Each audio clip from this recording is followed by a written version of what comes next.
Before we get into the video, could everyone please subscribe to my Endless Diary Tales channel? Thank you so much. The day Rhys signed to have me committed to a mental institution, Elsa was trembling in his arms. Brother, I'm scared. Her tears were on the verge of falling. Last night, sister pointed a knife at me. Does she hate me because I successfully confessed my feelings to you? I shook my head frantically. It was clearly just a fruit knife, and it was Elsa herself who shoved it into my hand. No matter how I explained, no one believed me. 3 years later, Rhys came to visit me at the mental hospital. Have you learned your lesson? Do you still dare to bully Elle? I sat in the wheelchair, drooling at the corner of my mouth, staring blankly at him with a foolish grin. Elsa hooked her arm through his, her meticulously manicured fingers waving before my eyes. Rhys, it seems your sister is really quite ill.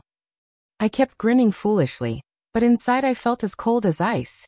Rhys frowned slightly, pulling a gilded invitation from his pocket and placing it on my lap. Elle and I are getting married next month. His tone was as casual as if discussing the weather. No need for you to come. You wouldn't understand anyway. The embossed golden letters, Rhys Chanel Sue, on the invitation stung my eyes. The patient's condition has improved and can be discharged. The attending physician suddenly pushed the door open. She hasn't shown any self-harming behavior in the past 3 months. Rhys' frown deepened. Discharge. Elsa's voice rose sharply. She's a mentally ill person who once wielded a knife. The doctor adjusted his glasses. After systematic treatment, Ms. Zosu has regained basic life skills. According to regulations, she can be discharged. Rhys interrupted him, a flicker of unreadable emotion flashing in his eyes as he turned to look at me. But you must attend the wedding. Let everyone see how well you're doing now. I tilted my head, letting drool drip onto my hospital gown while inwardly sneering. Fine, Rhys. I will definitely attend your wedding. I'll show you just how well I've been doing these past 3 years. The nurse came over to give me my medicine, and I obediently opened my mouth to swallow it. I've been taking this medication for 3 years, long enough to learn how to hide it under my tongue and then spit it out. Elsa leaned close to my ear and whispered in a voice only we could hear. Crazy sister, you know what? Your room is now my walk-in closet. I continued to giggle foolishly. On the day of my discharge, no one came to pick me up. I wore the same white dress from 3 years ago when I was admitted, now hanging loosely on my frame. 3 years in the psychiatric hospital had made me lose a full 15 pounds. The taxi stopped in front of the Sue family villa, and my fingers trembled uncontrollably, not from excitement, but because this body still remembered the days dominated by electroconvulsive therapy. Oh, the lunatic is back. Elsa's voice drifted down from the second-floor balcony. I looked up and saw her wearing a silk robe, holding a glass of champagne in her hand. Dad's on a business trip to Europe and asked me to take good care of you. She deliberately emphasized the last 2 words, her red lips curling into a cold smile. I dragged my luggage and slowly walked into the villa, each step feeling like treading on the edge of a knife. Everything in the living room remained unchanged. The European-style sofa, the crystal chandelier, that enormous family portrait. Except my original spot had been photoshopped with Elle Sue. My room was at the end of the second-floor hallway. The moment I pushed open the door, I froze in place. It had already been turned into a storage room. My bed, my desk, my collection of CDs and books were all gone. In their place were piles of luxury packaging boxes and suitcases. The oil painting I had painted myself on the wall had been torn off roughly, leaving only a few glaring traces of adhesive. Do you like your new room? Elsa leaned against the door frame at some point, swirling her champagne glass. After all, your old things were too unlucky. I had the servants burn them all. My nails dug deep into my palms, but I forced a vacant smile onto my face. Burned. Burned is good. Clean. Suddenly, she splashed the champagne onto my face. The cold liquid trickled down my chin. What are you pretending to be dumb for? She leaned close to my ear, lowering her voice. I know you're not crazy, Zoe Sue. I've seen the surveillance footage from the mental hospital. You write in your diary every night on your bed. My pupils contracted sharply, but it didn't matter. She chuckled lightly and patted my cheek. Rhys will never believe you again. He's my fiancé now. Remember? I lowered my head, letting my damp hair hide my expression. Remember, congratulations. Elsa seemed quite satisfied with my reaction and walked away, swaying her hips. I heard her making a phone call at the stairwell. Rhys, come over for dinner tonight. My crazy sister has been discharged from the hospital. You should see how ridiculous she looks now. After her footsteps faded away, I closed the door and slowly slid down to sit on the floor, my room, my past, my life. They had burned it all to ashes just like that. But Elsa made one mistake. She shouldn't have let me know that she's been watching me all along. This means she's afraid of me. I stood up and began searching through this unfamiliar storage room. When I reached the third box, I found what I was looking for. The only item left from my old belongings was a photo album. On the first page was a photo of me and Rhys at the high school prom. He was wearing a black suit, and I was in a light blue gown. His arm was around my waist, his gaze so tender it could melt. I will always protect you, Zoe, he said to me under the moonlight with an expressionless face. I tore off this photo, shredding it into pieces bit by bit forever. Yet in just 3 years he personally sent me to hell. Before dinner, I took a shower and changed into a simple beige dress. It was carefully chosen, very similar to the one I wore on my first date with Rhys, only slightly lighter in color. The woman in the mirror was gaunt, but the beauty in her bone structure couldn't be hidden. I ran my fingers through my half-dried hair, applied a bit of lip balm, and practiced that expression in the mirror, slightly lowering my head, looking up with my eyes, and curving my lips into a shy smile. It was Rhys' favorite expression. As I went downstairs, I heard Elsa directing the servants in the kitchen. Rhys doesn't like carrots. Don't put them in the salad. Yes, the red wine needs to breathe for 40 minutes. I smiled silently. After 5 years together, Rhys had never told Elsa that he actually loved carrots. He only pretended to hate them in front of me because his mother used to force him to eat them as a child. The table was already set. Elsa saw me, a flicker of vigilance flashing in her eyes. Why are you dressed like that? I looked down at my dress in confusion. Is the outfit not good? She was about to say something when the doorbell rang. Rhys stood at the door holding a bouquet of red roses, dressed in a dark gray suit. He was heartbreakingly handsome. 3 years had passed, time only making him more mature and alluring. While Elsa fluttered into his arms like a butterfly. I missed you so much. Rhys gave her a perfunctory pat on the back, but his gaze lingered on me. His brow furrowed almost imperceptibly. Are you okay hiding behind Elsa? I nodded timidly.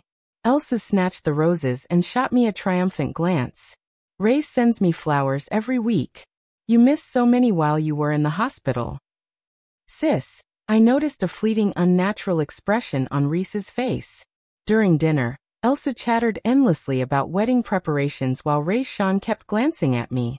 I took small bites of the salad in front of me, deliberately avoiding all the carrots just as I used to do in front of him. Big sister, why aren't you eating the carrots? Elsa suddenly asked. I remember you loved them the most. I looked up and met Rhys' shocked gaze. He remembered. He remembered how I would always pick the carrots off his plate and eat them. No, I don't like it, I whispered softly. Elsa smirked triumphantly. Seems like the mental hospital can even change one's taste preferences. Rhys suddenly put down his fork. I need to use the restroom. After he left the table, Elsa immediately changed her expression, gripping my wrist tightly. Did you do that on purpose? The pain brought tears to my eyes. Yet I still managed a foolish grin. Why? Don't think I don't know.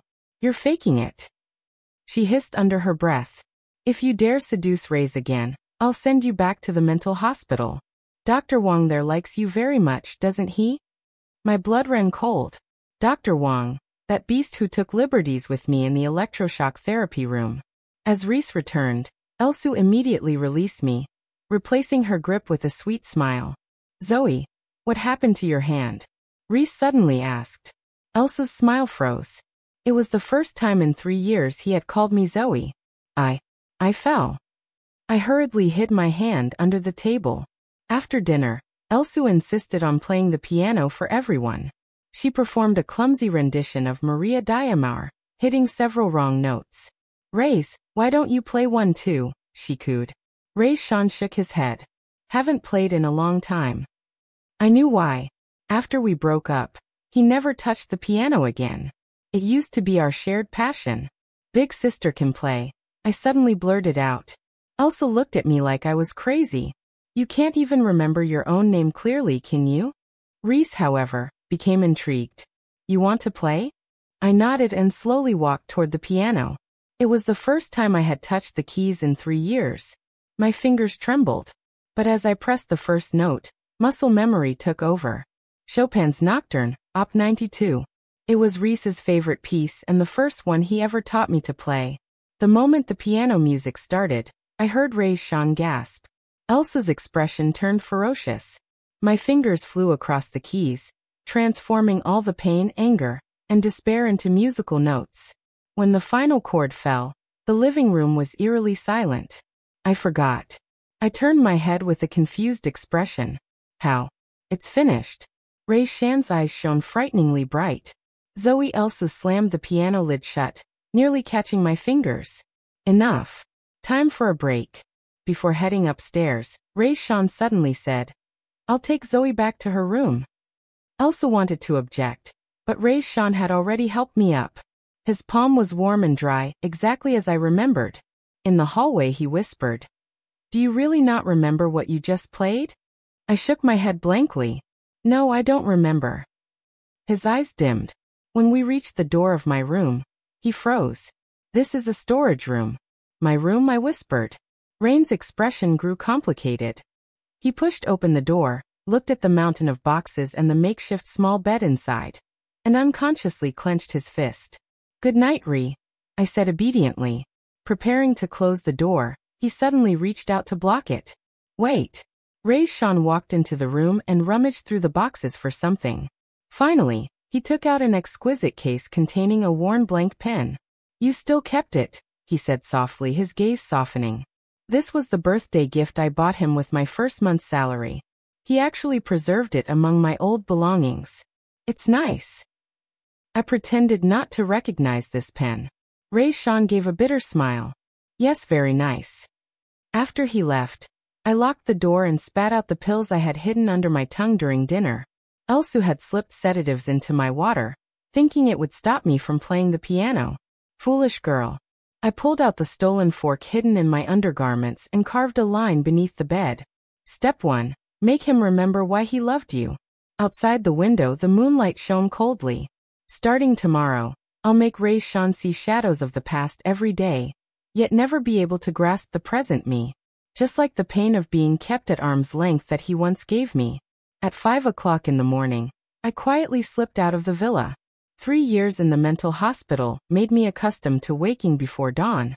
Back then, the orderly slept most soundly and wouldn't suddenly barge in for inspections. I was wearing workout clothes, jogging along Rhys' morning running route. He had been sticking to this route for 7 years. Starting from the first year we were together, I knew he would appear at the third intersection at exactly 6 o'clock, then run 5 kilometers along the riverbank at 5:50. I changed into the prepared white dress in the public restroom at the third intersection, almost identical to the one Elsa had splashed champagne on, only more fitted. I tied my hair into a high ponytail in front of the mirror, applied a bit of lip balm, and put on my wireless earbuds. At exactly 6 o'clock, Rhys' figure appeared on schedule at the intersection. I took a deep breath and pressed play. Chopin's Nocturne began playing in my ears. I closed my eyes, letting the music flow into my veins, then started running toward him, pretending it was just a casual encounter. At the moment we were about to pass each other, I pretended to trip and threw myself forward. Rhys reacted instantly, steadying me by the shoulders. His palms were warm and firm, exactly as I remembered. Thank you. I looked up with a flustered expression, then suddenly recognized him. Sure, Rhys' pupils contracted sharply. In the morning light, I clearly saw his Adam's apple bob. Zoe, what are you doing here? His voice was slightly strained. I pointed to my headphones. Listening to music. Running. You never used to run in the mornings, he said instinctively, then quickly let go as if realizing something. Pretending not to notice his awkwardness, I clumsily adjusted my headphones. The doctor said, "Exercise is good." Rhys frowned. "It's not safe for you to come out alone." "No problem." I forced a silly grin. "I'm heading back." I turned to leave but deliberately let my earphone wire accidentally snag on his sports watch. As the earphones were yanked out, the melody of the nocturne immediately flowed into the morning air. Rhys froze as if struck by lightning. "This is..." He bent down to pick up the earphones, his fingers trembling slightly. "Sounds nice." I tilted my head. "Don't know why. I like it." Rain's expression grew complicated. This was his favorite. There was a time when I would play this piece every weekend morning in the apartment to wake him up. "I'll take you back," he suddenly said. On the way back, none of us spoke. Rhys deliberately kept his distance, but I could feel his gaze occasionally falling on me at the villa entrance. Elsa stood there in a silk robe, her face as dark as the sky before a storm. "Rhys." Her voice was sickly sweet. "Why did you come back with sister?" Rhys gave a brief explanation. Elsa walked over and took his arm, her nails almost digging into his flesh. "Your health isn't good, sister. You really shouldn't run around so much in the future," she said with pointed meaning. "What if you have another episode?" I lowered my head, letting my hair hide the cold smile at the corners of my mouth. During breakfast, Elsa accidentally knocked over my glass of milk. "Oh dear, I'm so sorry, sister," she apologized theatrically. "Let me clean that up for you." She picked up the napkin and roughly wiped my skirt. I flinched timidly, glancing at Rhys, his brows furrowed, but he said nothing. "Rhys, come with me to try on wedding dresses today." "Okay," Elsa cooed. "The one you said was really beautiful last time at that boutique." Rhys nodded absent-mindedly, but his eyes were fixed on the bruise on my wrist, the one Elsa had pinched last night. "Zoe should come too," he suddenly said. Elsa's smile froze. "What?" "Zoe also needs new clothes." Rhys avoided Elsa's gaze. "Isn't she attending the wedding?" I pretended not to notice Elsa's murderous glare, and nodded obediently. "Okay." In the bridal shop, Elsa pranced around like a proud peacock, trying on one dress after another. Rhys sat on the sofa, but his eyes kept drifting toward me in the corner. "Rhys, how about this one?" Elsa twirled around, the layers of her skirt blooming like white flowers. Rhys nodded punctually. "Not bad." I sat quietly in the corner holding a magazine in my hands. As I turned the page, I deliberately let the bruise on my wrist show. Rhys's gaze was immediately drawn to it. "Zoe, you try it too," he suddenly said. Elsa nearly tore her wedding dress. "What? Consider it a dress rehearsal." Rhys stood up, took a simple white dress from the rack and said, "Try this on." I timidly took the dress and entered the fitting room. The dress had a simple cut but perfectly outlined my figure. I had lost a lot of weight, but my bone structure remained, making the lines of my collarbones and shoulders even more pronounced. When I pulled back the curtain and stepped out, the coffee cup in Rhys's hand fell to the ground with a clatter. Elsa's expression looked like she wanted to kill someone. "It's too tight," I whispered, pretending I was going to change out of it. "No, it looks great," Rhys said hoarsely. "Let's go with this one." On the way back, Elsa kept a dark expression. When Rhys got out of the car to pick up the dry-cleaned wedding dress, she suddenly pinched my thigh. "You, ___. Do you think you can seduce Rhys like this?" She snarled. "Don't forget, you're a lunatic now, and I'm his fiancé." Tears welled up in my eyes from the pain, but I still grinned foolishly. "Congratulations to you both." When Rhys returned, Elsa immediately put on a sweet smile and leaned against his shoulder. "Rhys, I'm so tired. Can I stay at your place tonight?" Rhys visibly stiffened. "I have an early meeting tomorrow." "Just once," Elsa pleaded. "We're almost getting married." I lowered my head to fiddle with my fingers, pretending not to hear their conversation. But I knew that ever since I started appearing around Rhys, he had never let Elsa stay overnight at his place again. That night, I waited until everyone in the villa had fallen asleep before quietly slipping into the piano room. Moonlight streamed through the floor-to-ceiling windows, spilling over the black and white keys. I gently caressed the piano before beginning to play Moonlight Sonata, the piece that was playing in the background when Rhys first kissed me. I played softly, but loud enough to reach the temporary guest room on the second floor where Rhys occasionally stayed during Mr. Sue's business trips. By the time I reached the third movement, I heard footsteps on the stairs. Immediately, I lightened my touch, letting the music fade to a whisper, then quickly hid behind the heavy curtains.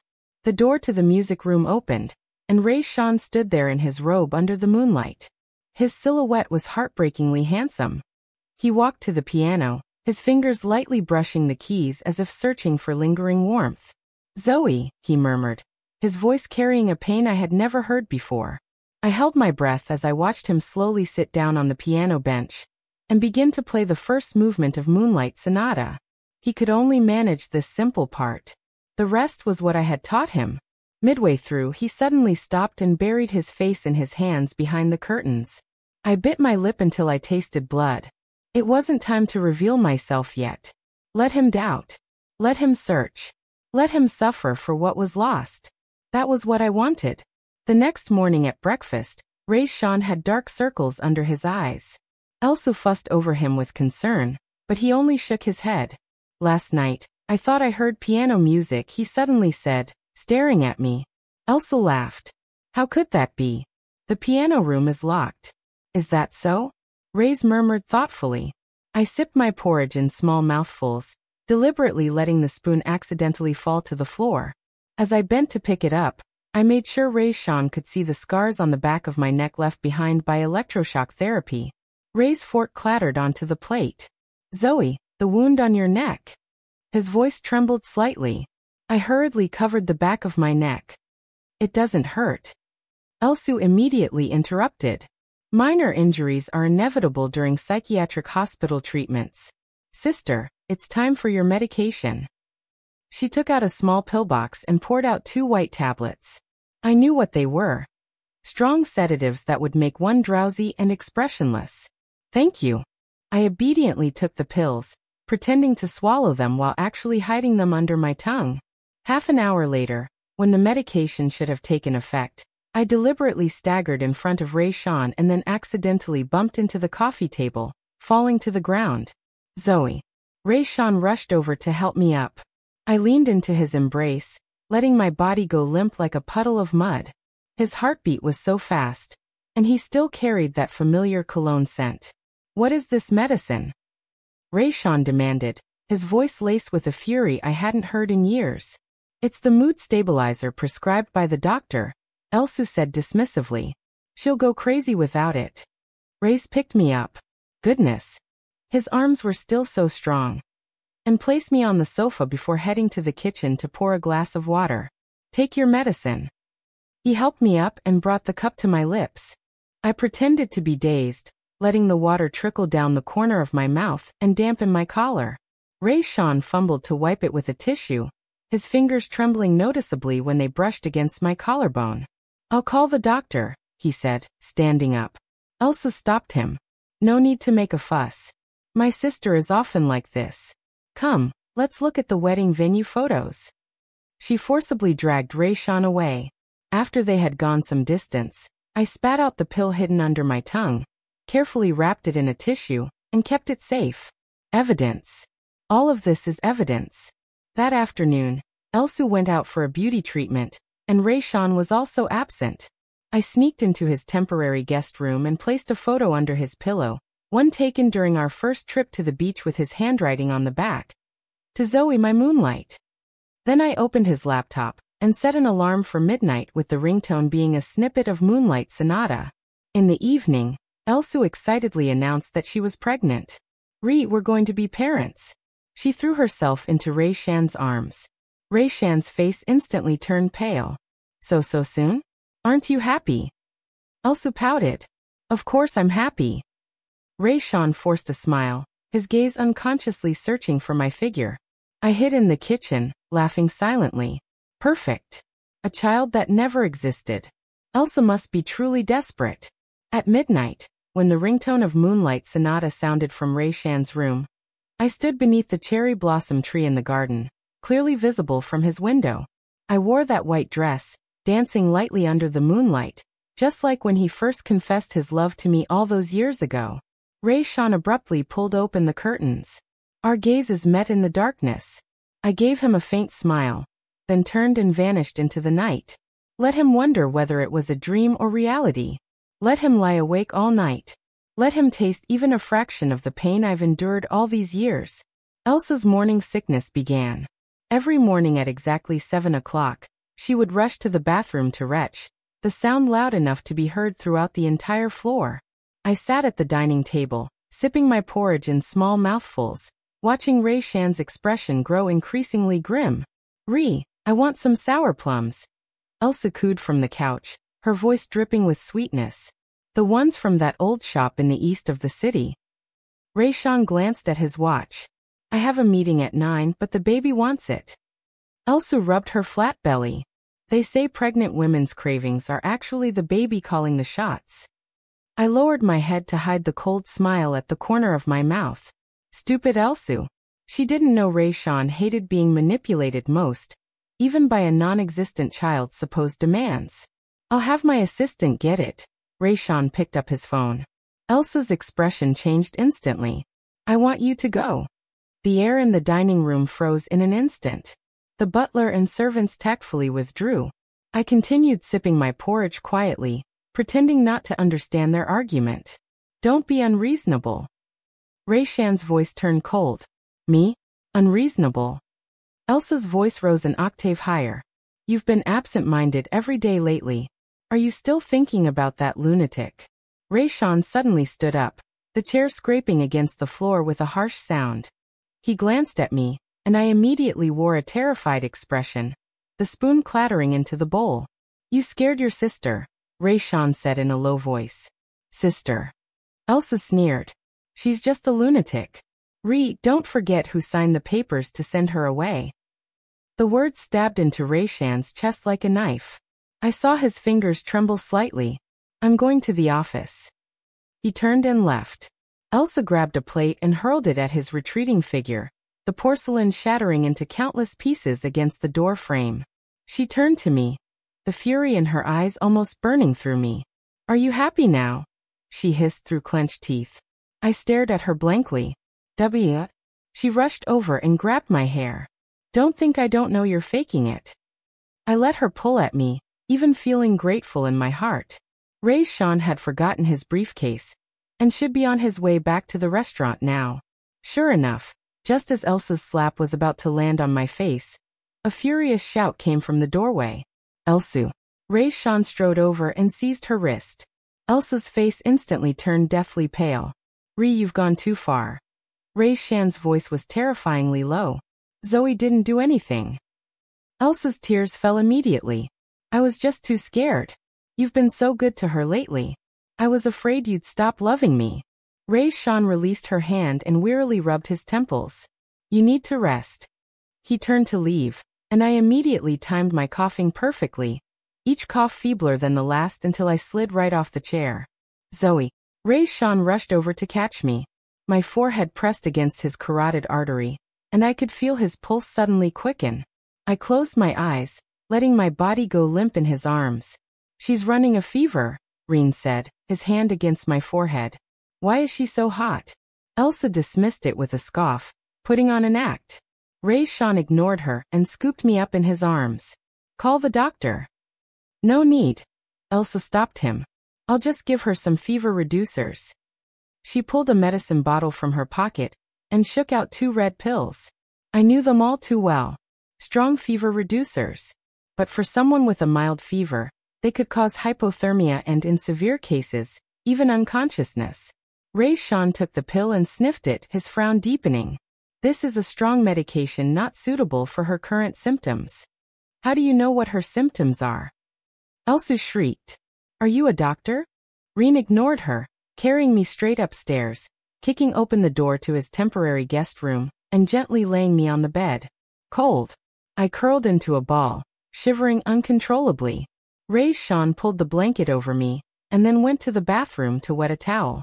When he returned, I deliberately kicked the blanket aside a little, letting the strap of my nightgown slip off, revealing my collarbone and half of my shoulder. His breath noticeably hitched. The damp towel pressed against my forehead felt cool and soothing. I slightly opened my eyes and saw Rhys staring at my slipped strap, his Adam's apple bobbing. Zoe, his fingers lightly brushed my shoulder, then quickly withdrew as if burned. Can you understand what I'm saying? I stared at him blankly, then suddenly grabbed his hand and pressed it against my burning cheek. It hurts. It was the first time in 3 years I had called him by his name. Rhys' pupils contracted sharply, his hand trembling slightly. Where does it hurt? His voice was hoarse. I shook my head, only pressing his hand tighter. His palm was still so broad and warm, the pads of his fingers bearing a thin layer of callus from years of holding a pen. I'll go get you some water. He tried to pull his hand away. Don't go. I clutched his wrist tightly, my nails accidentally grazing his pulse. Last time you left, it took so long for you to come back. Rhys' face instantly turned deathly pale. He understood what I meant. 3 years ago he had sent me to a mental institution, and didn't return for 3 years. Zoe, his voice choked up. You remember? I pretended to suddenly snap out of it, panicking and letting go of his hand. I am sorry. I wasn't thinking straight. Rhys was about to say something when the door suddenly burst open, and Elsu rushed in with a doctor. Let the doctor examine her, Elsa said coldly, pulling Rhys aside. The doctor took my temperature, checked my pupils and finally concluded. A slight fever, probably from shock. A few days of rest should do the trick. I told you it was fake, Elsa scoffed. After the doctor left, Elsa tugged at Rhys. Let's go. Let her rest. Rhys hesitated for a moment. You go first. I'll be right there. Elsa stomped her foot and stormed off. Rhys sat by the bed, gently smoothing the stray hairs on my forehead. Zoe, he whispered. If you really remember. I closed my eyes and pretended to be asleep. Rhys sighed and got up to leave. Once the sound of his footsteps faded, I immediately sat up and retrieved the phone I'd hidden under my pillow. Earlier, when Rhys carried me upstairs, I had discreetly taken the keys from his pocket. Elsa must be going crazy right now, unable to find them. I opened the phone's photo album and quickly scrolled through. Most of it was work documents, but there was one encrypted album. The password was probably my birthday. I entered it, but it was incorrect. Then I tried Elsa's birthday. Still wrong. Finally, I entered the date of our first date, and it unlocked. The album was filled with photos of me. There were pictures of us together during our relationship. But even more were shots I had no idea when they were taken. My back as I cooked in the kitchen, my profile while watering plants on the balcony, and even a few of me asleep. The most recent one was taken 3 weeks ago. A side view of me lost in thought in the garden. The photo's date was unmistakably the same evening Elsu announced her pregnancy. I let out a cold laugh and continued searching. In a folder labeled medical, I found photos of several pregnancy test reports, all belonging to Elsu. However, the dates showed she had been pregnant 3 times in the past year, each time ending in an unfortunate miscarriage.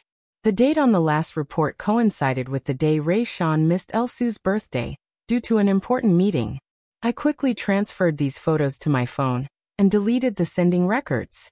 Just as I finished, footsteps sounded outside the door. I hurriedly lay back down and tucked the phone under my pillow. Rhys pushed the door open, holding a cup of warm milk in his hand. Have something to drink, he said as he helped me sit up. The milk was just the right temperature, neither too hot nor too cold. He remembered I liked warm milk. Remembered all my habits. This realization sent a sharp pang through my chest. I took small sips of the milk, deliberately letting a few drops trickle down the corner of my mouth. Rhys instinctively wiped the milk stain from my lips with his thumb, then jerked his hand back as if burned. Zoe, his voice was low. Do you really remember nothing at all? I tilted my head, wearing a puzzled expression. Remember what? Rhys gave a bitter smile. Never mind. As he stood up to leave, I suddenly grabbed the hem of his shirt. Stu story. This was an old inside joke between us. Every time I fell ill, I would demand he tell me a story. No matter how busy he was, he would set aside all his work, sit by my bedside, and read The Little Prince to me until I fell asleep. Rhys' eyes suddenly softened. He slowly sat back down on the edge of the bed, his voice barely audible. Okay, I'll tell you a story. He didn't have a book, so he began recounting from memory. I leaned against his shoulder, listening to the familiar rhythm of his heartbeat, and gradually closed my eyes, half asleep. I felt something warm drip onto my face. Rhys was crying. Just at this tender moment, the door was violently kicked open. Elsu stood in the doorway, her face twisted with fury. What are you doing? Ray gently laid me down and stood up. She just fell asleep. Were you telling her a story? Elsu's voice twisted with anger. Rhys, are you insane? She's mentally ill. Keep your voice down. Ray pushed her toward the door. I've had enough. Elsu shook off his hand. Do you still love her? Then why did you marry me? Ray fell silent for a moment. Let's talk outside. No, we'll settle this right here. Elsu screamed hysterically. Do you regret sending her to the mental hospital? Do you? I timely coughed and weakly opened my eyes. Rhys immediately returned to the bedside. What's wrong? Do you need water? Elsu completely lost it. She rushed over and yanked the blanket off me. Stop pretending. I curled up into a ball, shivering uncontrollably. Ray pushed Elsu aside abruptly. Enough. You pushed me. Elsu widened her eyes in disbelief. For this lunatic, you pushed me. She needs rest. Ray's voice was icy. You're pregnant too. Don't get agitated. Those words felt like a bucket of cold water poured over Elsu's head. Her expression instantly stiffened. Right, the baby. Ray gave her a meaningful look. I'll accompany you to the hospital for the prenatal checkup tomorrow. Elsu's face turned pale instantly. No need. I can go by myself. I insist, Ray said firmly. After all, the previous 3 times unfortunately ended in miscarriage. We need to be careful this time. Elsu stared at him as if she'd seen a ghost. How do you know? Go get some rest. Ray didn't answer, just opened the door. Tomorrow at 9 o'clock in the morning, I'll take you to the hospital. Elsu staggered away. Rhys closed the door, sat down by the bed, and let out a long sigh. Zoe, he whispered. If you could understand, if you really remember. I pretended to be asleep, breathing evenly and calmly. Rhys' fingers lightly brushed my cheek. Then he leaned down and left a feather-like kiss on my forehead. Good night, my moonlight, he whispered, then gently closed the door and left. I opened my eyes, pulled out my phone from under the pillow, and sent a text to a number. Prepare a fake doctor. Tomorrow, Rhys is taking Elsu for a prenatal checkup. The reply came quickly. Arranged. What you asked for has also been found.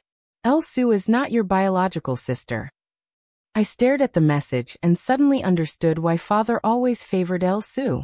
So that's how it is.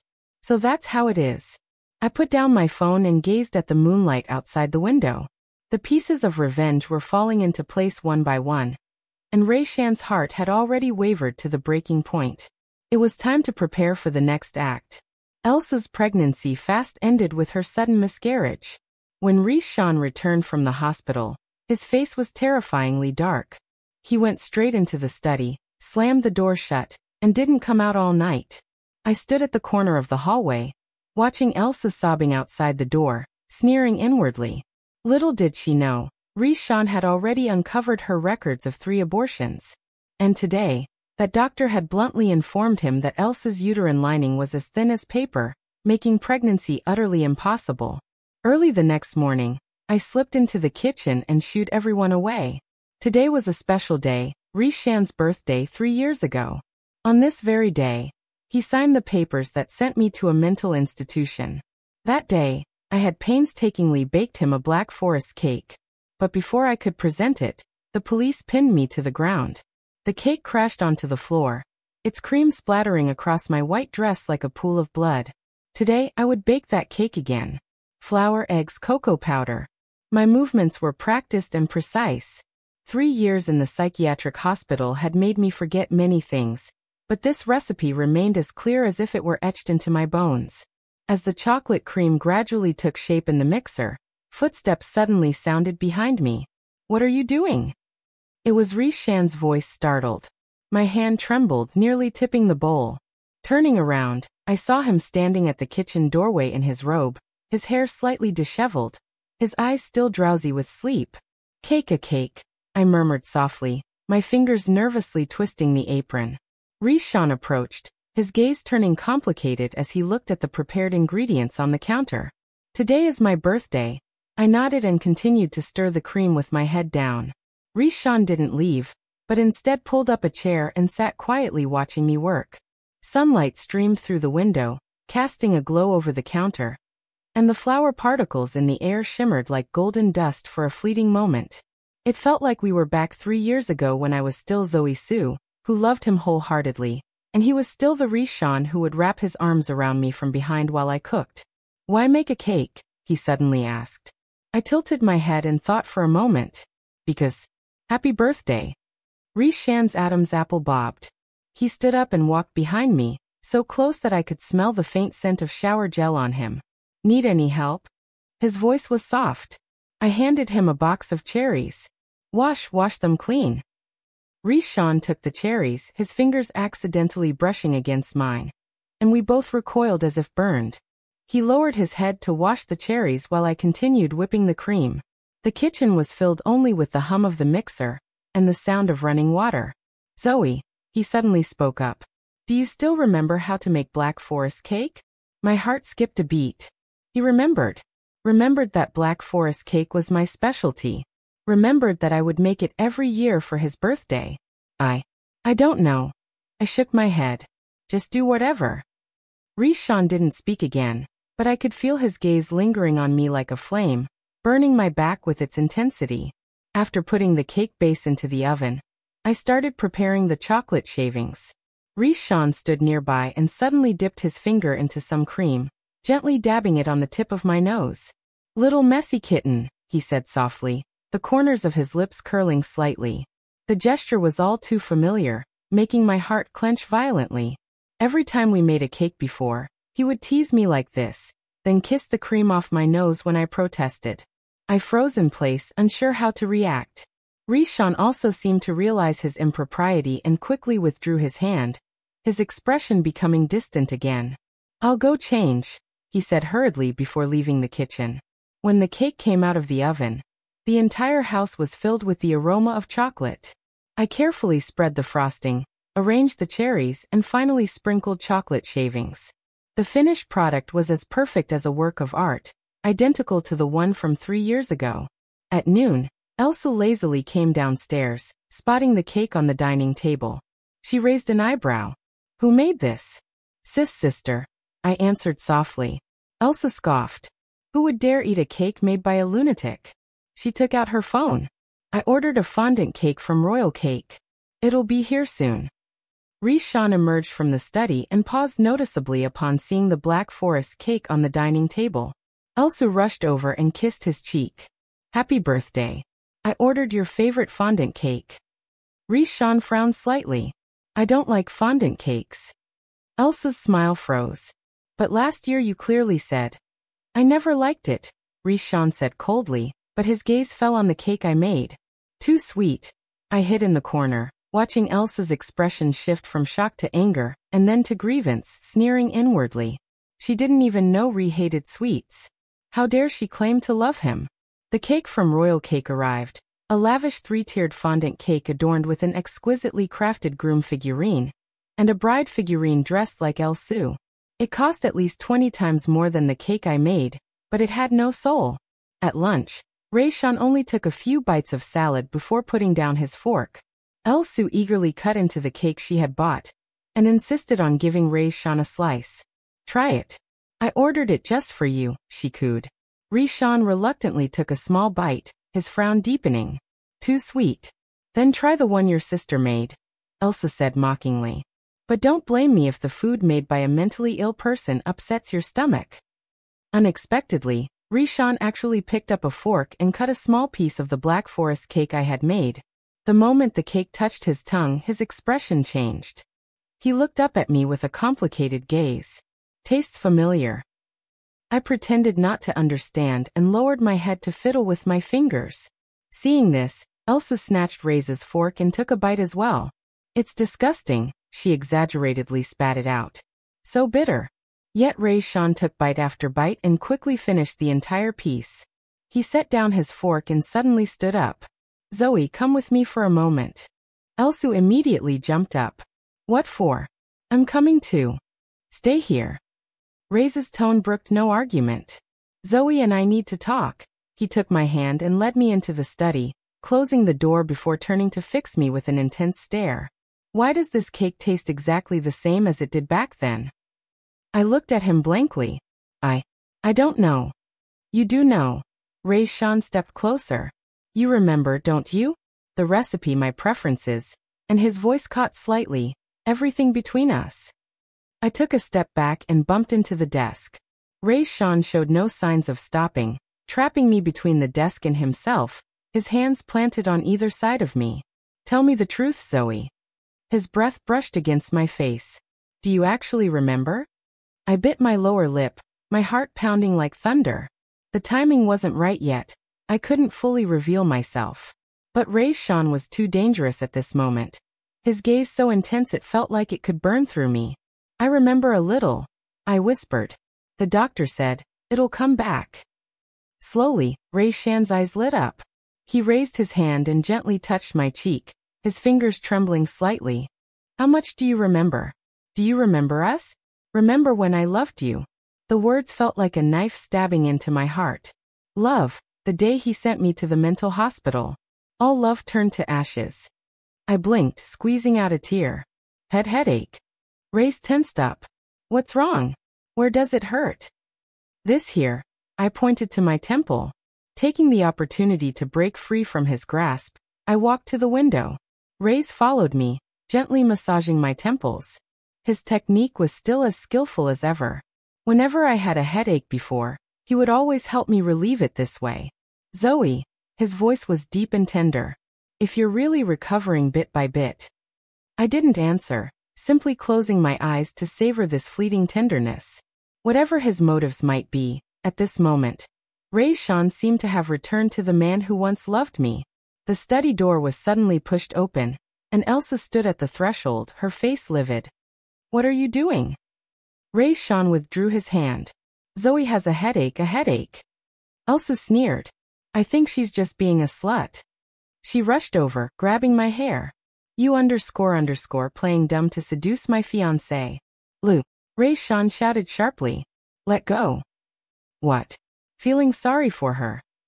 Elsa screamed hysterically. Rhys, don't forget who she is. A lunatic. I have plenty of ways to send her back. Rhys's expression instantly turned icy. Are you threatening me? I'm reminding you. Elsu released her grip on my hair and pulled out a USB drive from her pocket. This contains her complete medical records, including videos of her self-harm and attacks on medical staff at the psychiatric hospital. What do you think will happen if these get leaked online? Rhys snatched the USB drive. Enough. What? Scared. Elsu smirked triumphantly. Then stay away from her. Rhys stared at her coldly. How much do you really know about me? Do you know what I truly like or dislike? Do you know why I eat Black Forest cake every birthday? Elsu was stunned, left speechless with her mouth slightly agape. You don't know. Rhys sneered. Because you never cared about the real me, only about the title of Mrs. Shin. So what? Elsa snapped in anger and humiliation. At least I'm not crazy. Rhys, you have to choose today. Her or me. Rhys fell silent for a moment, then did something that even surprised me. He took my hand and said, let's go. Elsa stood rooted to the spot as if struck by lightning. You chose her a lunatic. Don't call her that. Rhys said coldly. And don't threaten me again. If you dare leak even a bit of what's on that USB drive, I promise you'll regret it. He pulled me out of the study, leaving Elsa standing there alone, her face pale. Rhys took me to the garden and sat me down on a bench under the cherry blossom tree. 3 years ago, this was where he had proposed to me. I'm sorry, he suddenly said. I froze, unsure whether he was speaking to me or to himself. All these years I've wronged you. He kept his head down, his voice barely audible. I shouldn't have believed so easily back then.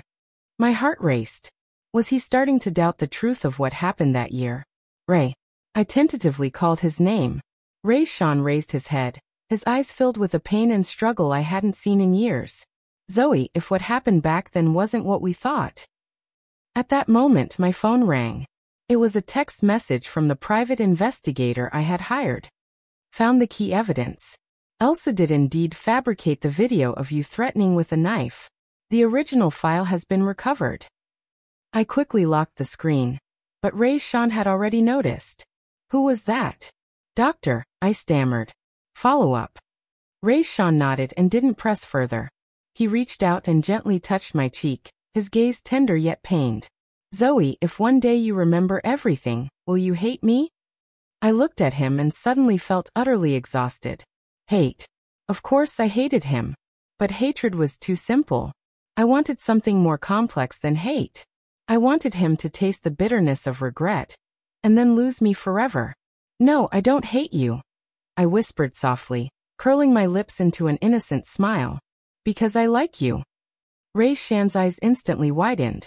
He pulled me abruptly into his arms, holding me tightly as if I would vanish the moment he let go. Zoe, my Zoe. His voice choked with emotion. His words were cut short as Elsa's scream came from the villa. Rhys, you get your ass back here right now. Rhys sighed and released me. Let's go back.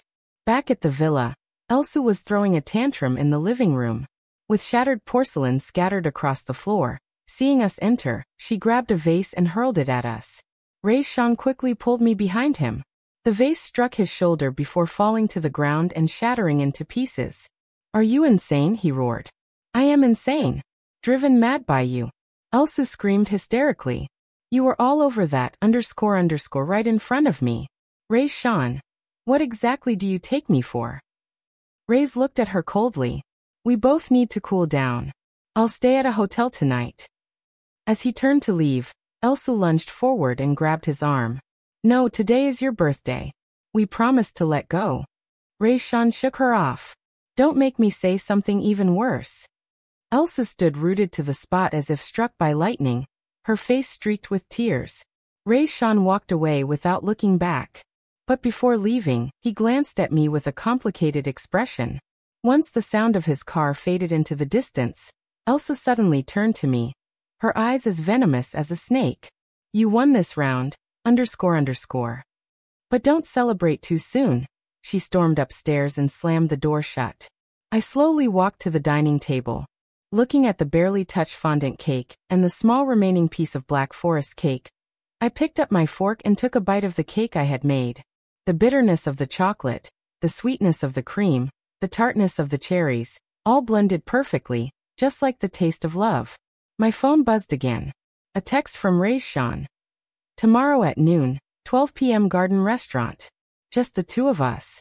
Don't tell Elsu. I smiled and deleted the message. The fish had taken the bait. It was time to reel it in. The lunch at Garden Restaurant was cancelled.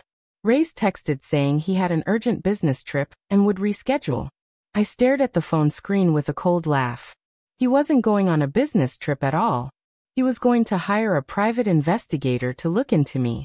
The private investigator I hired had already told me that Rhys sent someone to check my medical records and the surveillance footage from the psychiatric hospital. Let him look. Those recordings would only show a dazed and foolish Zoe Sue doing nothing but eating, sleeping, and staring blankly at the walls every day. But some things the cameras couldn't capture. Like the diary I wrote under the covers. Like the revenge plans I carved into the bed frame with a stolen fork. Like the collection of pills hidden in the wardrobe's secret compartment. One of every type they forced me to take over the years. I stood in front of the mirror, slowly rolling up my left sleeve. 3 years had passed. Yet these scars remained vividly clear. During my first year in the psychiatric hospital, after each electroshock therapy session, I would use a shard of glass I had hidden to make a cut on my wrist. It wasn't for suicide, but to remember. To remember everything that had been taken from me. To remember each day I vowed revenge. The doorbell suddenly rang. I quickly pulled down my sleeve, adjusted my vacant expression, and went to answer the door. It was a courier delivering an exquisite box. After signing for it, I opened it to find a white dress identical to the one I wore when Rhys confessed his feelings to me years ago. Inside the box was also a card. Wear this to see me tomorrow. S. I ran my fingers over the soft fabric of the dress, a cold smile curling at the corners of my lips. Was Rhys starting to reminisce about the past? Perfect. That was exactly what I wanted. I put away the dress, took out the diary hidden under the mattress, flipped to the latest page, wrote down today's date, and began recording. Day 103. Rhys is starting to waver. He tasted the cake and remembered the past. Elsa's fake pregnancy was exposed. Next step, make him see the scars. After writing, I hid the diary back in its place. Then I took out my phone and sent a message to the private investigator. Send the photos of Elsa with other men to Rhys tonight. The reply came quickly. Already sent. Also, the original psychiatric hospital surveillance footage you wanted has been found. Nurse Wang is willing to testify that Elsa bribed them to abuse you. I put down my phone and walked to the window. The night was deep, and the cherry blossom tree in the garden swayed under the moonlight. 3 years ago, Rhys proposed to me under that very tree. He promised to protect me, love me, and trust me forever. The vows still echoed in my ears. But the man had become unrecognizable. Early the next morning, I was startled awake by the sound of an argument downstairs. Tiptoeing to the staircase, I saw Rhys and Elsa facing off in the living room. What's the meaning of these photos? Rhys slammed a stack of photos onto the coffee table. Explain this. Elsa picked up the photo and glanced at it, her face instantly turning deathly pale. This is photoshopped. Someone is trying to frame me. 3 different private investigators. The same conclusion, Rhys sneered. Elsa, you disgust me. And what about you? Elsa screamed hysterically. You're always hovering around that lunatic. Do you think I don't know what's on your mind? Rhys didn't answer, and turned to leave. Elsa lunged forward and grabbed his arm. Rhys, listen to me. Those men are all in the past. You're the only one I love. Rhys shook her off. We're over. No.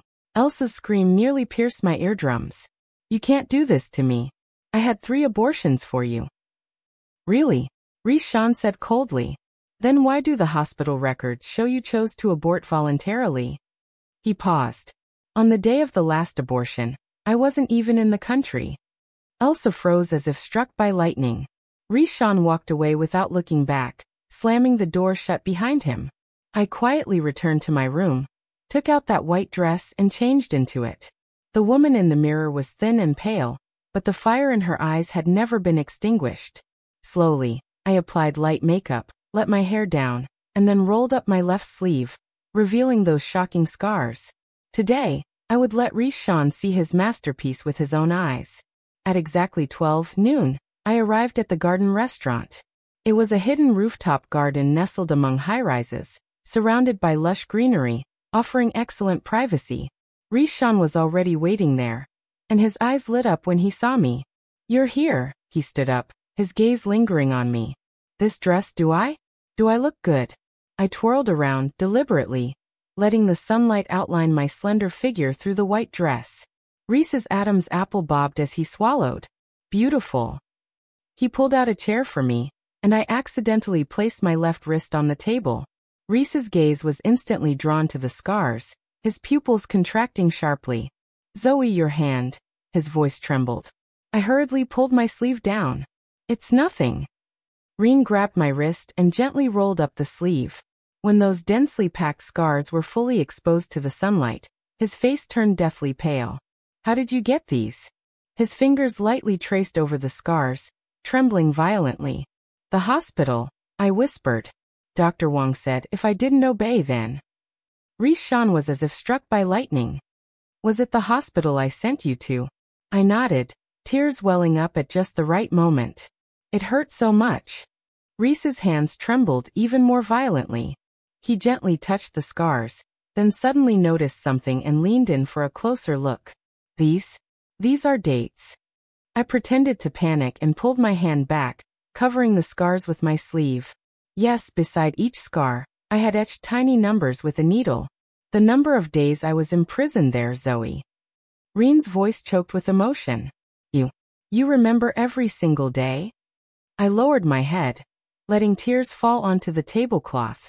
In my dreams, someone always grabs me, electrocutes me. Rhys suddenly stood up, his chair crashing to the floor with a loud noise. He walked over and knelt beside me, cradling my left wrist in his hands, his tears falling onto those scars. "I'm sorry. I'm so sorry," he murmured softly like a penitent sinner. I didn't know they would do this to you." I watched his breakdown with a surge of satisfaction. 3 years I had finally waited for this moment. Rhys kneeling before me, consumed by remorse for his crimes, but it wasn't enough. I wanted him to taste every ounce of pain I had endured. "Why did you send me there?" I asked through tears. What did I do wrong?" Rhys lifted his head, his eyes filled with a pain I had never seen before. "Zoe, that day, did you really threaten Elsa with a knife?" I deliberately showed a confused expression. "Knife. Fruit knife. Elsa gave it to me. Said, 'Peel an apple.'" Rain's expression froze. "She gave you the knife." I nodded, then suddenly had an episode, clutching my head. "No, don't shock me. I'll obey. I'll obey." Rhys pulled me into a tight embrace. "Never again. Never again, Zoe. No one can hurt you anymore." I leaned against his shoulder, inhaling the familiar scent of his cologne, sneering inwardly. "Now you feel heartbroken. Why were you so decisive when signing the papers back then?" "Zoe."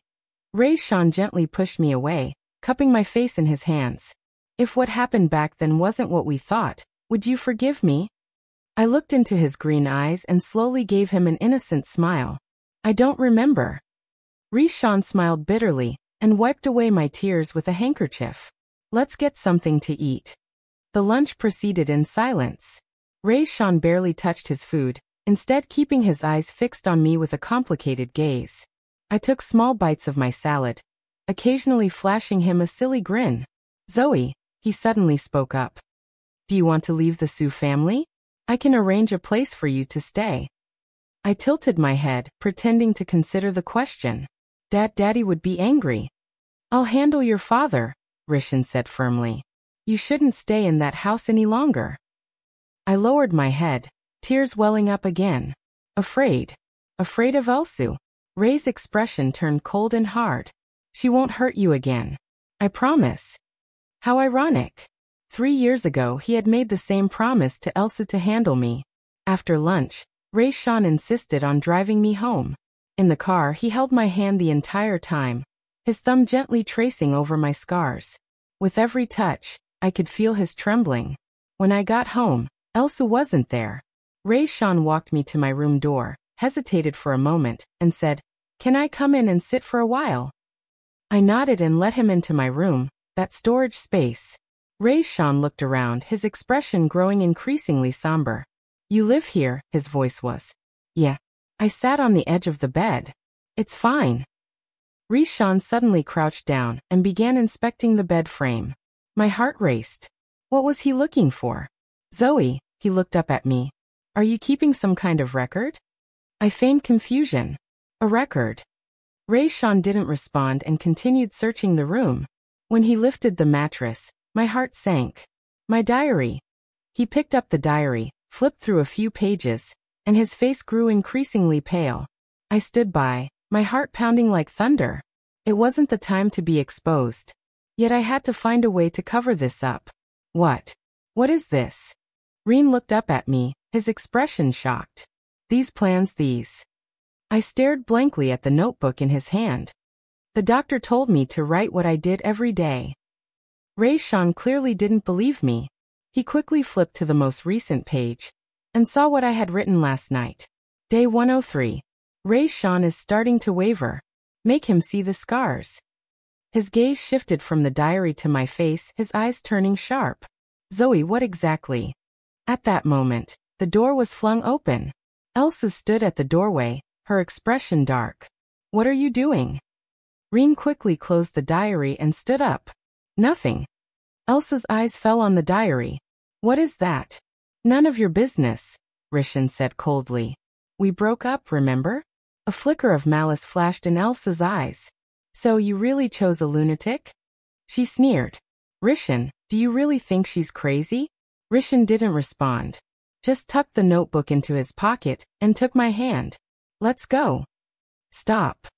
Elsa blocked our path. Hand over that notebook. Move aside. Rhys' voice was icy. Elsa suddenly laughed. Fine, take her then. But she gave me a meaningful look. Are you sure you want to be with a fraud who's pretending to be crazy? My heart sank. Did she know I was faking it? Rhys tightened his grip on my hand. Compared to a lying promiscuous __, I'd rather choose her. Elsa's face instantly twisted with fury. She lunged forward to snatch the diary, but Rhys shoved her away and quickly led me out. Rhys, you'll regret this. Elsa shrieked after us. She hates you. She'll never forgive you. Rhys didn't look back, only gripping my hand tightly as he led me away from that nightmarish house.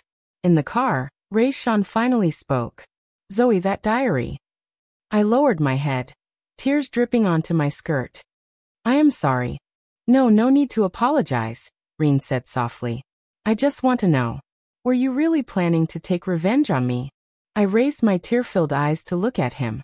You sent me to the hospital. It hurt so much. Ray's eyes widened again. I know. I sometimes remember, I whispered. Sometimes I forget again. Rhys took a deep breath. Zoe, I'm taking you somewhere. Okay. I nodded. Wherever he took me would be better than returning to the Sue family. Half an hour later, the car stopped in front of a familiar apartment building. My heart skipped a beat.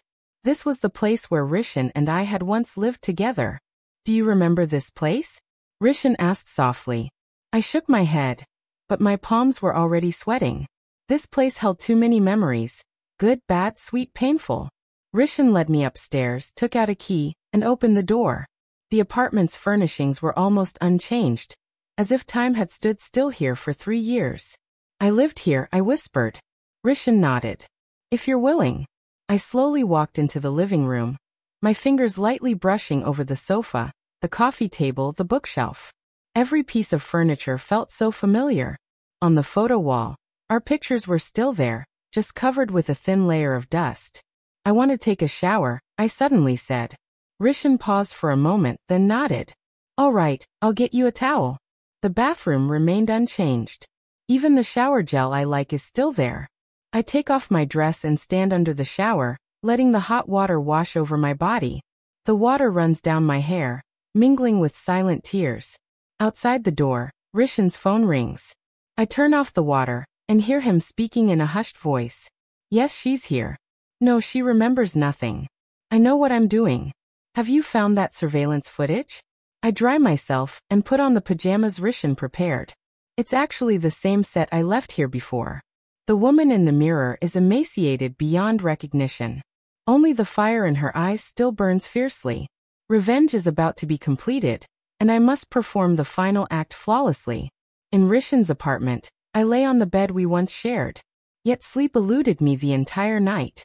Outside the window, the city lights resembled countless eyes peering through my facade. Rhys slept on the living room sofa, insisting I take the bedroom, while he himself tossed and turned until dawn.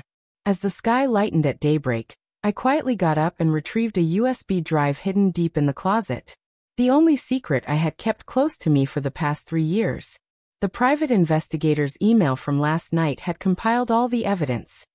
Intimate photos of Sue with other men, her transfer records bribing the psychiatric hospital staff, and the unedited full version of the knife threat video. I opened the laptop, inserted the USB drive, and copied the files to the desktop. The screen's blue glow reflected on my face like a cold, unyielding judgment.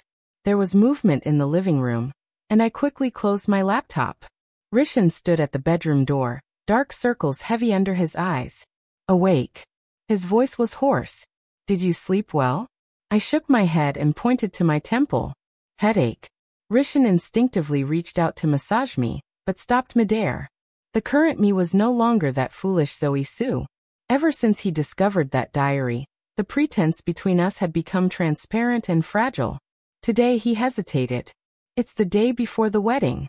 I tilted my head to look at him, a cold smile curling at the corner of my lips. You're getting married. Rhys' expression turned pained. Zoe, don't be like this. Like what? I continued playing dumb, but my fingers unconsciously traced the scars on my left wrist. Rishan's gaze fell on my wrist, his Adam's apple bobbing slightly. I know you hate me. I didn't answer, just slowly rolled up my sleeve, letting those densely packed scars fully expose themselves to the morning light. Each one precisely recorded my days in the mental hospital, like a calendar carved into my skin. Rhys froze as if struck by lightning. He knelt by the bed, his trembling fingers lightly brushing over those scars. 327 days, I said, pausing between each word. Every single day I remember. Rishan's eyes widened. Zoe, you know how they treated me? I continued in a stammering tone, yet made each word cut like a knife. Electric shocks, ice water, tied up, beaten. Rishan suddenly stood up and rushed to the bathroom to retch. Listening to his painful vomiting sounds, a twisted sense of satisfaction welled up in my heart. When he returned, his face was as pale as paper. I'll call off the wedding. Why? Why? I tilted my head. Don't love Elsu anymore. Rishan smiled bitterly. I never loved her. Those words felt like a knife stabbing into my heart.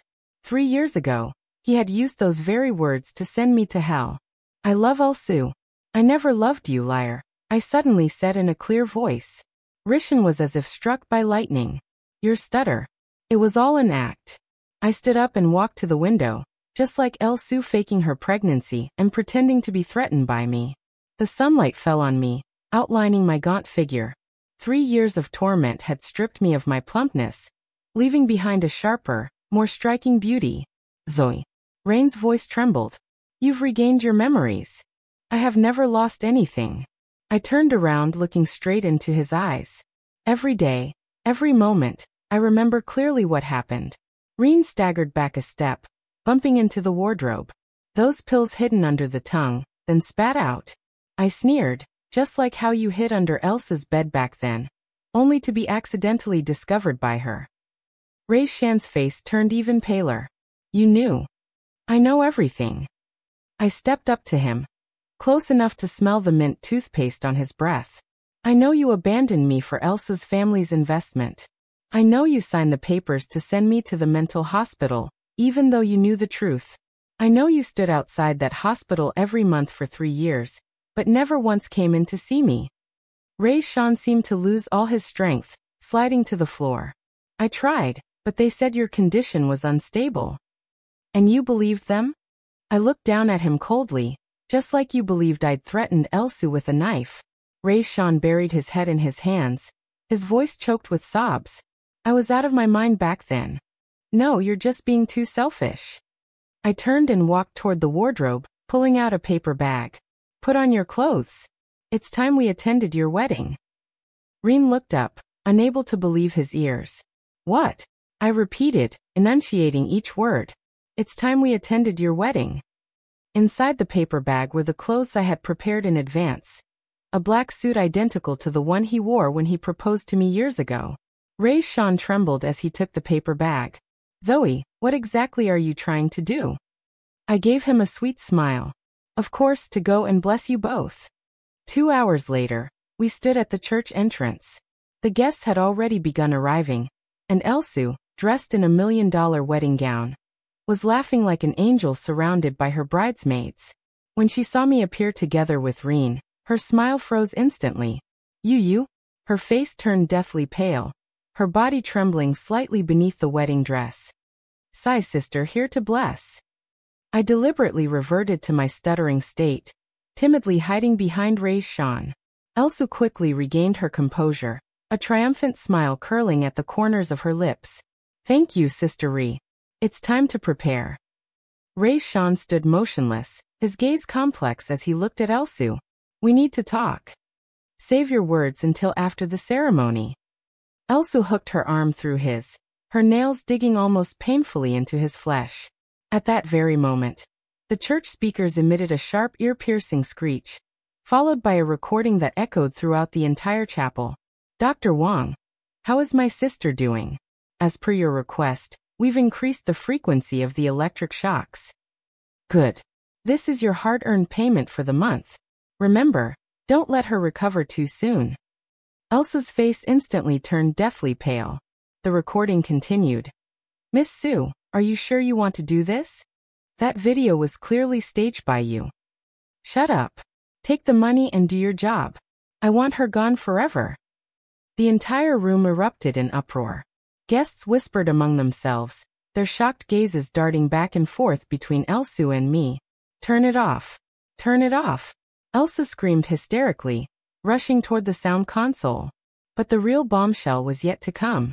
The church's large screen suddenly began playing surveillance footage of Elsa checking into hotels with different men, spanning from 3 years ago up until last week. It's fake. It's photoshopped. Elsa shrieked wildly, turning to Rhys. Rhys, you have to believe me. Rhys stood in place, his face terrifyingly dark. I believe my eyes. You? Elsa's gaze fell upon me, and she suddenly understood something. It's you. She lunged at me like a wild beast, only to be stopped by Rhys. Enough! Rhys shouted sharply. The wedding is cancelled.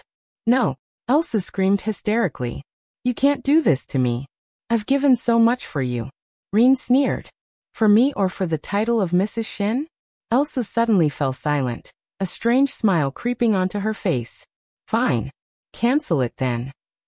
Anyway, she turned to me, her eyes gleaming with malice. You'll always be a lunatic. The psychiatric records will follow you for life. I slowly walked up to her, rolled up my sleeves, and revealed those horrifying scars. These are all gifts from you. The guests gasped in shock.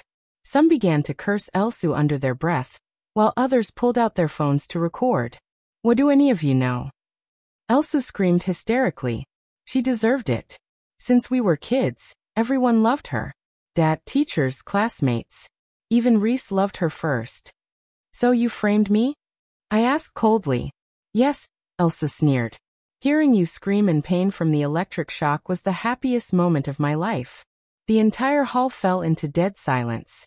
Rain's face turned deathly pale, as if he was truly seeing the woman he had almost married for the first time. Call the police, Rhys said to his assistant. Hand this evidence over to the authorities. No. Elsa suddenly lunged at me, grabbing my hair. If I die, you die with me. She dragged me toward the side door of the church with terrifying strength. Rhys and several guests gave chase, but Elsa had already pulled me onto the fire escape, heading straight for the rooftop terrace. Let me go. I struggled. But Elsa's hands gripped me like iron clamps. The rooftop door was kicked open violently, and the blinding sunlight made it hard for me to open my eyes. Elsa dragged me to the edge of the rooftop, where the ground was dozens of stories below. Stay back, she screamed at the approaching crowd. Take one more step and I'll push her off. Rhys halted, his face pale. Elsa, calm down. Calm. Elsa laughed hysterically. You've ruined my entire life. I was pressed against the edge of the rooftop, half of my body already dangling in midair. The wind tousled my hair. Yet I felt strangely at peace. You hate me. Why? I asked softly. Elsa trembled. Because you had everything. Father's love, talent, brilliance. Even Rhys fell for you first. So you planned to steal him away? Exactly, Elsa sneered. I deliberately got close to him. Seduced him. Never expected he'd take the bait so easily. Men are all worthless scum. Rhys stood not far away, his expression utterly grim. You know what? Elsa leaned close to my ear, her voice dripping with twisted satisfaction. That night, it was me who slipped the fruit knife into your hand. I'd planned it all along, just a few screams, and Rhys would rush in to see you threatening me. I know, I said calmly. Elsa froze. What? I said. I know. I turned to look her straight in the eyes. That night I saw the recorder you hid under the sofa. Elsa's hand trembled violently. Then why did you? Because I believed in Rhys. I smiled bitterly. Believed he would see the truth. Believed he wouldn't betray me. How laughable. Elsa's expression grew complicated. You faked madness for 3 years just to get revenge on us at first. Yes, I admitted. But now I just want release. Rhys seized the moment to step forward. Elsa, let her go. If you have anything, direct it at me. Shut up. Elsa screamed. Do you think you're any better? You knew the truth, yet still signed to send her to a mental institution. For my family's investment, you were willing to sacrifice even the person you loved most. Rhys staggered back as if struck by lightning. You know what? Elsa continued with a cold laugh. My dad would never invest in you. He's long known what kind of person I am. He just didn't say it outright to save face. Rhys' face turned even paler. At that moment, Elsa's phone rang. She instinctively loosened her grip, and I seized the chance to break free, only for her to grab me by the collar. Trying to run? She sneered. Too late. We wrestled, and Elsa's nails left several bloody scratches on my neck. In the chaos, she suddenly lost her balance and fell backward. Lou. I instinctively reached out and grabbed her wrist. She was dangling in midair, held only by my grip. The crowd below let out terrified screams. Save! Save me! Elsa looked at me in horror, her eyes filled with despair.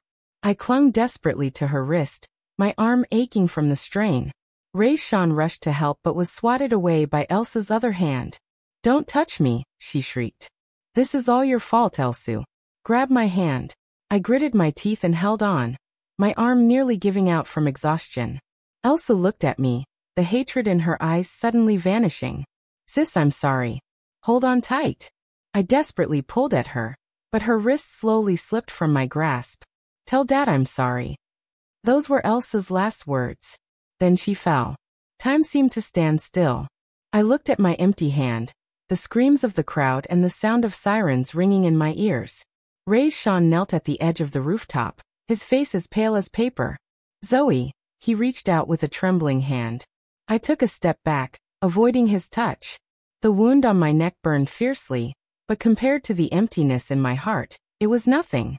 I thought revenge would bring me happiness. But watching Elsa's falling figure, I only felt endless exhaustion and emptiness. The police rushed to the rooftop, followed closely by medical personnel. Someone draped a blanket over me. Another tried to tend to my wounds, but I remained unresponsive like a puppet. Rhys was surrounded by police for questioning, yet his gaze never left me. In his eyes, there was regret, pain, and hope. How laughable. He actually still held on to hope. Miss Sue, do you need us to take you to the hospital? A female police officer asked softly. I shook my head and pointed at Rhys. Check him. Elsa, before she fell, gave him. Everyone froze. Rhys looked even more bewildered. What? The policewoman asked. Phone, I whispered. She stuffed it in his pocket. Rhys frantically reached into his pocket and indeed pulled out a phone.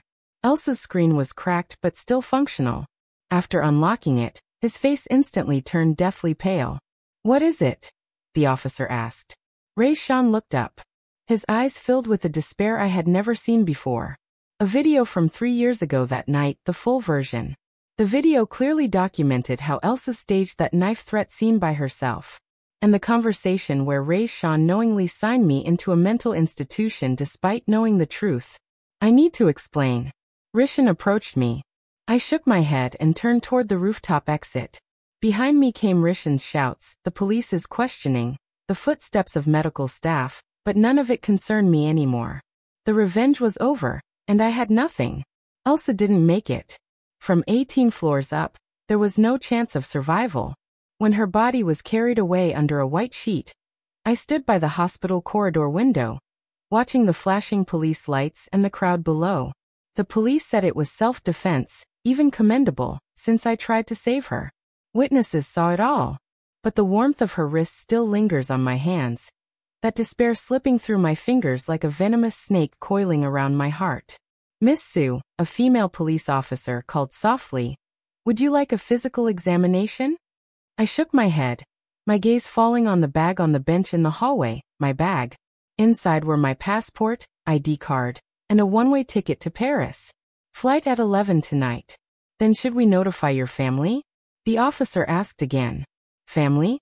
I nearly laughed out loud.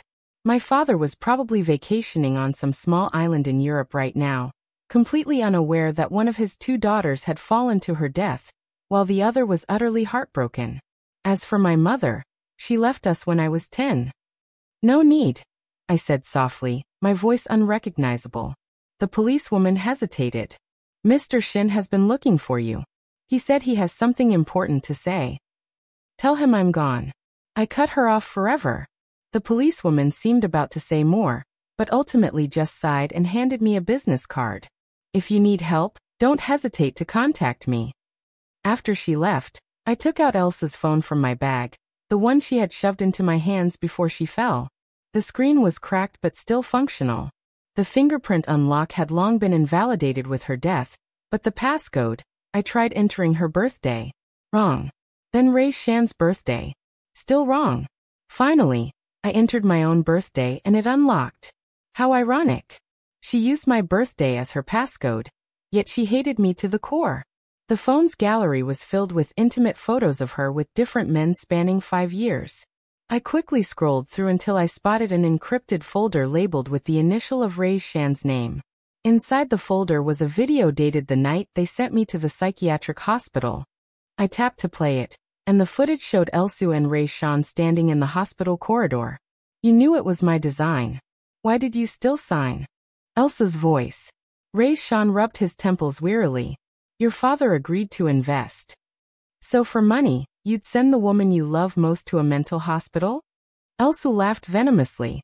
Rhys Shan was silent for a long time, then said, She needs treatment. The doctor said she might harm herself. Ha, Elsa sneered. You're really good at comforting yourself, but I like it. This way you'll always be mine. The video ended here.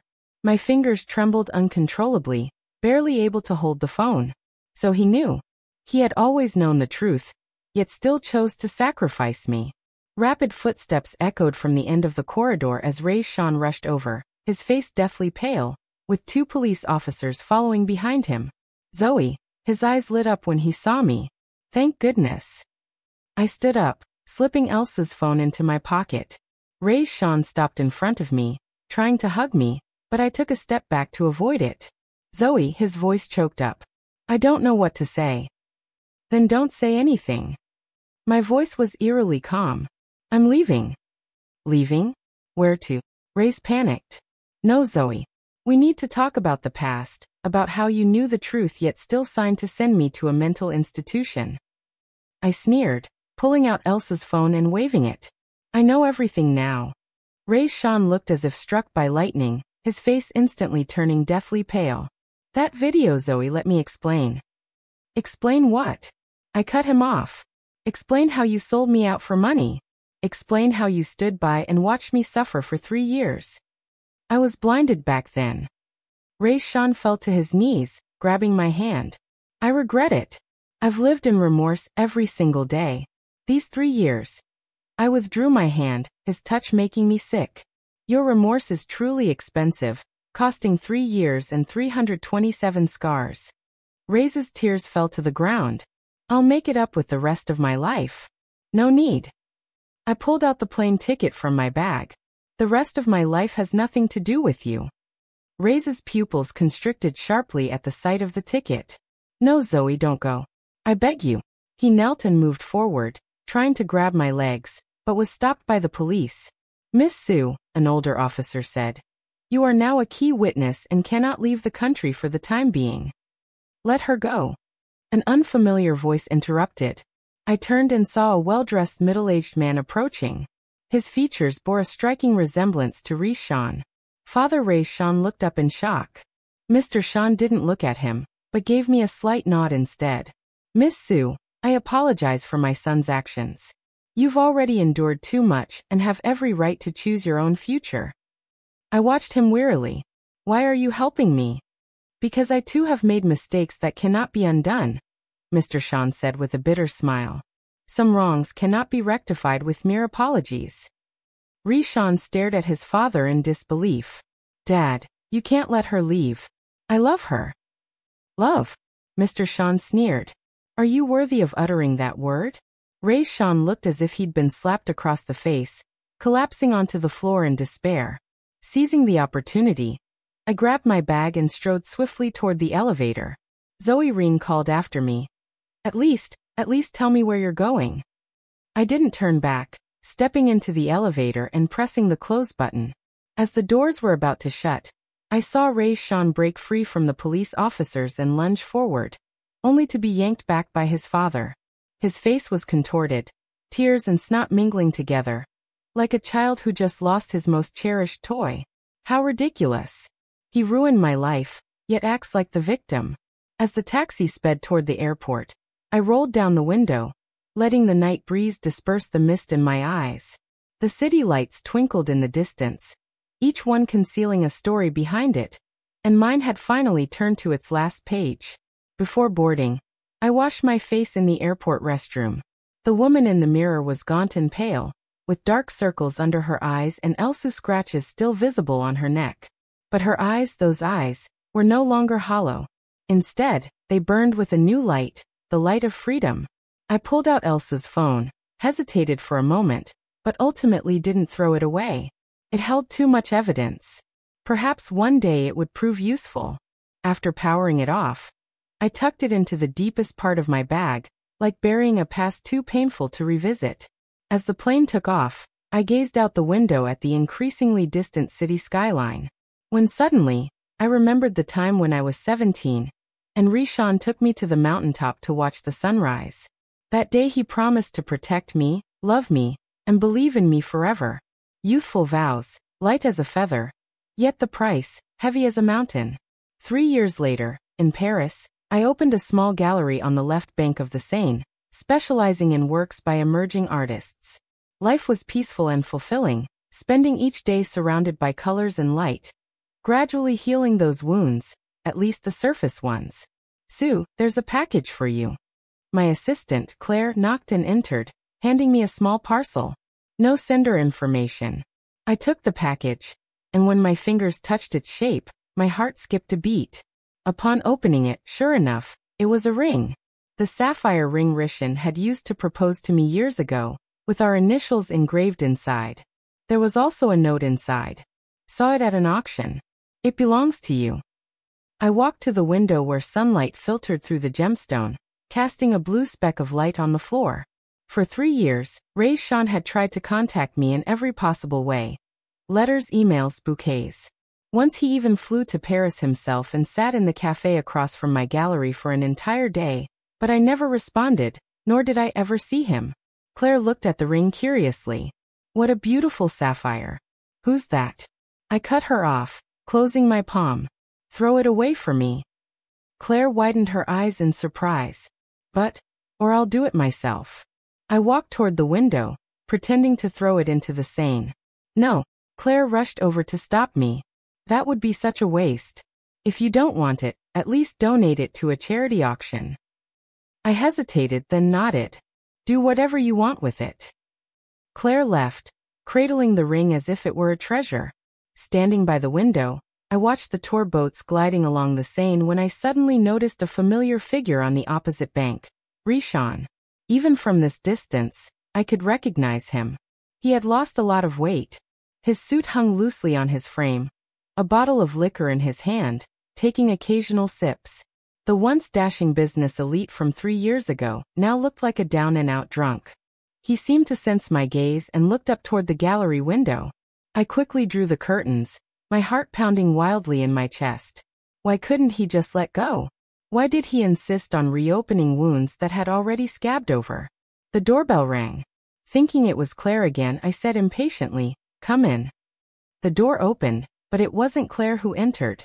It was someone I never expected to see again. "Mr. Shin, Miss Sue," he nodded slightly. "I apologize for the sudden visit." I watched him wearily. "What is it, Mr. Shan?" He pulled a letter from his pocket. "My son he's ill." "It's none of my business," I said coldly. "Late-stage liver cancer." Mr. Shan continued, his voice calm, though his fingers trembled slightly. "The doctor said, 6 months at most." I froze, unsure how to react. The person I'd hated for so many years was suddenly dying. I thought I'd feel satisfaction, but there was only a hollow emptiness in my chest. "Does he know?" I finally spoke. Father Shan nodded. "I know, but he refused treatment, saying it was the punishment he deserved." I walked to the liquor cabinet, poured myself a glass of whiskey, and downed it in one gulp. The alcohol burned my throat, but couldn't warm my frozen heart.